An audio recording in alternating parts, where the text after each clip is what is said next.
toujours un grand plaisir de vous retrouver encore une fois. Mesdames et messieurs, bonjour et bienvenue dans cette nouvelle édition du journal. C'est l'heure de l'actualité sur OAB Info Télévision. Commençons cette édition. Le président de l'État d'Israël, Isaac Herzog, a effectué ce mardi 11 novembre 2025 une visite à Kinshasa, reçu par son homologue Félix Tshisekedi. Le président de l'État israélien a salué l'implication des États-Unis dans la résolution de la crise opposant la RDC au Rwanda. Il s'est adressé à la presse. Suivez. En fait, Monsieur le Président, le conflit n'est pas seulement en Moyen-Orient et j'espère aussi que l'Afrique va se permettre de résoudre ses propres crises.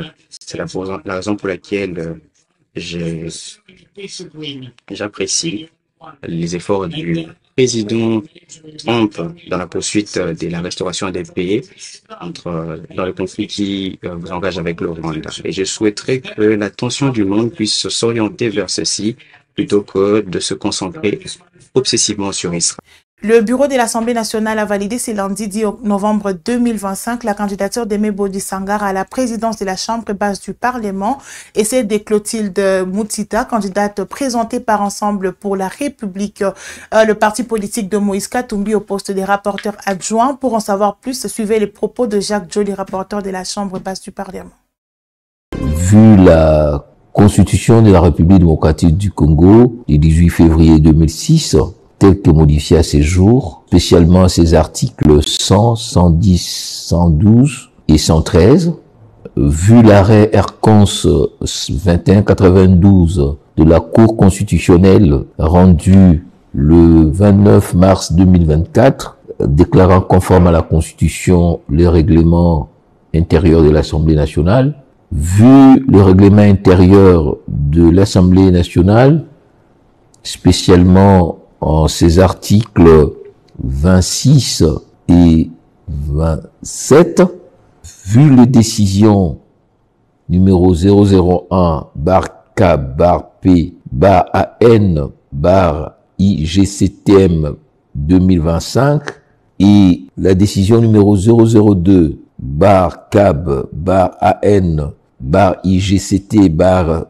2025 du 4 novembre 2025, portant respectivement publication du calendrier de l'élection et de l'installation du président ainsi que du rapporteur adjoint du bureau de l'Assemblée nationale et nomination de membres de la commission technique chargée d'examiner les dossiers des candidatures y afférentes, considérant les conclusions de cette commission technique chargée de l'examen des candidatures présentées par la majorité d'une part et l'opposition d'autre part, ainsi que des candidats non inscrits, publie et affiche les listes suivantes des candidats retenus. 1. Liste de candidats à l'élection du président. Est retenue la candidature de l'honorable Boji Sangara Aimé, présentée par la majorité à l'Assemblée nationale. 2. Liste de candidats retenus à l'élection du rapporteur adjoint, honorable Moutita Kalonga Clotilde, présentée par l'opposition politique à l'Assemblée nationale. Faite à Kinshasa le 10 novembre 2025, les communiqués est signé par l'honorable professeur Isaac Jean-Claude Chilumbaï Moussaou. Je vous remercie. À l'occasion de l'élection de certains membres du bureau de l'Assemblée nationale, l'acteur politique Tambour Issa s'est adressé à la population de Butembo, les appelant à soutenir les efforts du président Félix Antoine Tshisekedi Tshilombo dans sa quête de la paix et de la stabilité nationale. Cette déclaration a été faite ce mardi 11 novembre 2025 à Butembo. Il est dans cet élément. Bwana Tambour Issa, jambo. Jambo mpasha habari. Unakuwa mfanyasiasa ndani ya mji wa Butembo. Kuna habari gani ambayo unatangazia wakaaji wa Butembo na kando kando? Asante sana, tunashukuru kwa sababu Mungu ametusaidia na ametujalia usiku umekucha vizuri. Na asubuhi ya leo tunakuwa na ujumbe kwa ajili ya population yote ya mjini ya Butembo na kando kando kuhusu uchaguzi wa presidenti wa chumba cha mabunge katika nchi yetu ya Jamhuri ya Kongo. Tunasema sisi kama mji wa Butembo tuliweza kupana sutia yetu kwa President de la Republique, na tunaendelea kusema tunaendelea kusutenir President de la Republique, na tunaendelea kusutenir aksio zenye anafanya kwa ajili ya kupiganisha usalama wa nchi yetu, na tunaendelea vile kusutenir uchaguzi ambayo itafanyika mjini Kinshasa tarehe 14 mwezi huu, ile uchaguzi ya president wa Assemblée Nationale. Na tunasema tunaendelea kusutenir vile vile kandidature ya Honorable Gispembi Ngule Mitono kwa sababu ameonekana miongoni mwa wasuja ambao wanaendelea kutetea haki ndani ya Jamhuri ya Kidemokrasia ya Kongo. Ndio maana tunasema population yote ya Butembo inaalikwa kesho kufika kwenye Ropwe Sofikome ili tuweze kuonesha sutie yetu ya kabambi kwa hii inji, kwa usalama wa inji ya Kongo. Bwana mpasha habari. Asante. Asante, tunashukuru. Itakuwa na saa ngapi? Tutakuwa na saa 1 ya asubuhi. Watu wote wafike tuweze kujiunga pamoja na rais wetu. Asante. Toujours à l'Assemblée nationale, hier lundi 11 novembre 2025, la plénière s'est aussi focalisée sur la présentation du rapport général économique de la Cour des comptes. Le rapport a été lu par le président de cette cour. Pour en savoir plus, suivez ces reportages.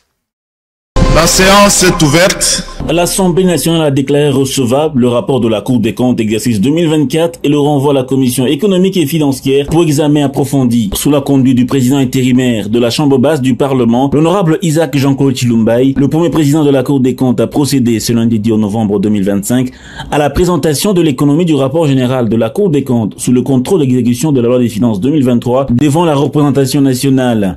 L'examen du projet de loi portant reddition de comptes a permis une fois de plus à la Cour des comptes de constater que certaines de ses observations et recommandations, maintes fois formulées dans ses rapports antérieurs de contrôle de l'exécution de la loi des finances, n'ont pas été appliquées. Il s'agit notamment A. de la non-réduction du train de vie des institutions, B. du non-respect de la chaîne dans l'exécution de certaines dépenses, C. des dépassements des crédits non régularisés au cours de l'exercice. D. Des modifications de crédits non couverts par des actes réglementaires requis, décrets ou arrêtés. Et de la non-consommation des crédits alloués dans certaines lignes budgétaires. F. Du maintien de certaines entités dotées de la personnalité juridique dans les budgets annexes et comptes spéciaux. G. De la non-inscription à l'exécution du budget des recettes issues d'émissions de bons et obligations du Trésor, pourtant inscrites au budget général. Après toutes les corrections apportées par la Cour des comptes, cette dernière arrête le solde global de l'exécution du budget du pouvoir central au déficit de 11,22,2 milliards de francs congolais. La Cour des comptes invite le gouvernement à apporter des corrections subséquentes au projet de loi portant reddition des comptes pour se conformer aux prescrits de la LOFIP et des principes comptables universellement reconnus. Cela dit, nous pouvons nous prononcer quant à la recevabilité de cet exposé qui va être transmis avec son rapport à l'ECOFIN pour examen approfondi. Qui sont pour la recevabilité? Qui sont contre? Abstention. Au vu du résultat des votes, l'Assemblée plénière déclare recevable le rapport général de la Cour des comptes. Notons que la plénière s'est ouverte sur les différentes motions sollicitant la publication de la liste définitive par la commission spéciale et temporaire des candidatures retenues pour le poste de rapporteur adjoint de l'Assemblée nationale et de président. Motion portée notamment par l'honorable Gratien Irachan. J'interviens par motion d'ordre par rapport au point inscrit à l'ordre du jour. Nous avons tous suivi qu'il y a un seul point inscrit à l'ordre du jour. Honorable Président, tout le monde sait qu'il y a une décision que vous avez publiée et qui a instauré une commission spéciale qui travaille sur les différentes candidatures au poste de présidence et des rapporteurs adjoints de l'Assemblée nationale. Honorable Président, l'article 50 de notre règlement intérieur demande à ce que quand une commission se réunit, que cette commission puisse rendre ses conclusions dans une séance plénière. À cette question, le président intérimaire Isaac Jean-Claude Chilumba a précisé que le rapport sera rendu public très bientôt et mis à la disposition de la plénière. En ce qui concerne la première préoccupation, je voudrais noter à notre bonne convenance que la commission mise en place n'est pas la commission évoquée à l'article 50 de notre règlement intérieur. Ce n'est pas une commission spéciale parce que les bureaux a mis en place cette commission comme une commission technique, c'est-à-dire elle joue juste le rôle de conseiller du bureau. Parce que lorsque vous lisez l'esprit de l'article 27 qui organise ce processus, le pouvoir de réceptionner les candidatures et de les publier revient à moi seul. Ce n'est pas un pouvoir partagé avec la plénière. D'autres motions ont porté notamment sur la situation sécuritaire et humanitaire dans la partie orientale du pays. À la suite de cette édition du journal, mesdames et messieurs, la société civile africaine et la Commission africaine de droits de l'homme et de peuple ont officiellement reconnu le génocide commis sur les sols congolais. L'annonce a été faite ce lundi 10 novembre 2025 par le ministre des Droits humains, Samuel Mbemba, lors d'un point de presse tenu à Kinshasa. Il a précisé que le combat initié par le président de la République, Félix-Antoine Tshisekedi Tshilombo, et l'engagement actif de la première dame a porté ses fruits. Pour en savoir plus, suivez ses propos. Certaines communautés, au cours des conflits armés, dans l'est de la République démocratique du Congo. Ensuite, il y a le paragraphe qui recommande à la Commission de faire de même. Ce point dit, demande enfin à la Commission d'adopter également une résolution reconnaissant et condamnant les violations graves et massives des droits de l'homme et les crimes internationaux en République démocratique du Congo, en ce compris le génocide. Là, c'était la société civile africaine. Donc aujourd'hui, il n'y a plus de doute. Le combat initié, je dirais conçu et initié par son Excellence, Monsieur le Président de la République, je dirais le couple présidentiel, en raison de l'implication de la très distinguée première dame dans ce combat a produit d'abord un effet au niveau de la société civile africaine qui a reconnu le génocide commis chez nous. Maintenant, c'est la résolution qui a été adoptée par la Commission africaine des droits de l'homme et du peuple. Son intitulé dit « Résolution relative à la justice pour les victimes de violations graves, massives des droits de l'homme et des crimes internationaux en République démocratique du Congo depuis 1997. Je vais vous lire deux paragraphes importants. Voici le premier. Considérons également les rapports du Haut-Commissaire des Nations Unies aux droits de l'homme, intitulé « Rapport du projet Mapping concernant les violations les plus graves des droits de l'homme et du droit international humanitaire commises entre mars 1993 et juin 2003 sur le territoire de la République démocratique du Congo. En ces paragraphes 233 et 510 à 516 qui établissent, au-delà de tout doute raisonnable, qu'il y a des actes de génocide.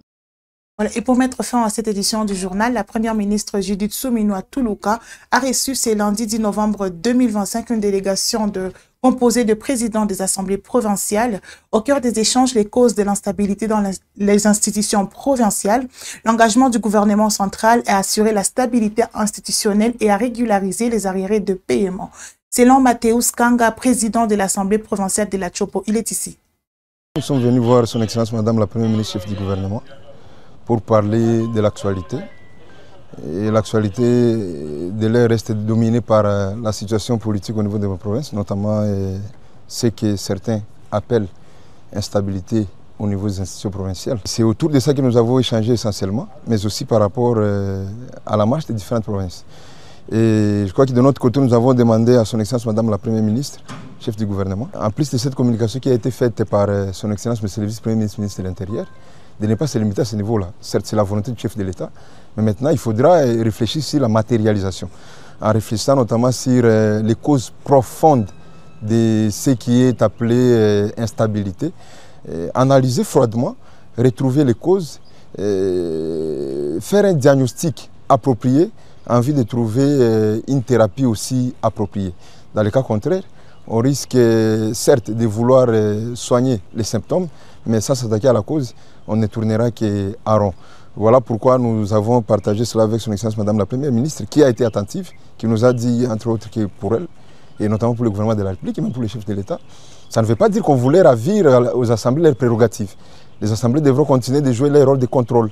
Mais c'est que ce contrôle-là ne soit pas un moyen de règlement des comptes, que cela suive une certaine procédure, que cela respecte les normes et que cela se fasse aussi de bon cœur en tenant compte de la situation actuelle du pays qui vit des moments de tension dans certaines régions, dans certains coins. Nous sommes en guerre, il faudra que nous tenions également compte de cela. Mais au-delà de cette situation, il y a également la situation de la gouvernance au niveau des provinces qui a été passée en revue.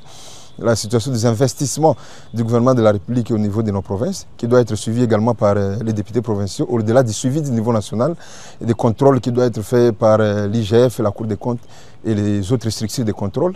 Et les assemblées aussi devront continuer avec ces contrôles-là. Au-delà de cela, nous avons également échangé sur la situation des députés provinciaux, des assemblées provinciales, qui connaissent ces jours 7 mois au total d'impayement, 7 mois d'arriérés, avec 4 mois depuis le mois de juin, où les assemblées ne sont pas payées. Nous lui avons fait part parce que vous savez que la dernière fois que nous sommes passés ici, la situation s'était améliorée, mais ça s'est empiré depuis un certain moment. Voilà pourquoi nous sommes rentrés chez l'autorité numéro 1 du gouvernement, qui en sa qualité nous a rassuré d'échanger avec les vice-premiers ministres, ministres du budget, mais aussi le ministre des Finances, pour trouver des voies et moyens en vue de résoudre cette question qui vaut également non seulement de l'intérêt des députés provinciaux, mais également de notre population, puisque vous savez que les députés sont également des intervenants sociaux, ils aident également le gouvernement central à combler ces vides au niveau de la population. Voilà, mesdames et messieurs, c'est ainsi que nous mettons fin à cette édition du journal. Merci de nous avoir suivis. N'oubliez pas de vous abonner si ce n'est pas encore fait, mais surtout activez la cloche de notification pour être au courant de tout sur WAB Info Télévision. Prenez soin de vous et à très bientôt pour la prochaine édition.